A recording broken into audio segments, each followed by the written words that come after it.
So I'm online at the supermarket. Two women in front of me. One of them, her total was $8. The other, $3. They both, of course, choose to pay by the use of the... check. Now, the fact is, if it is a woman in front of you that's writing out the check, you will not be waiting long. I have noticed that women are very fast with checks, you know, because they write out so many checks.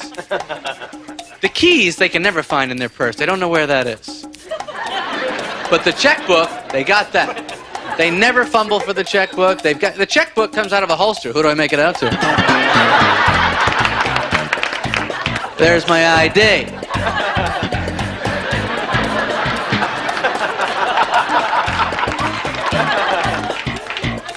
There's something about a check that, to a man, it's not masculine.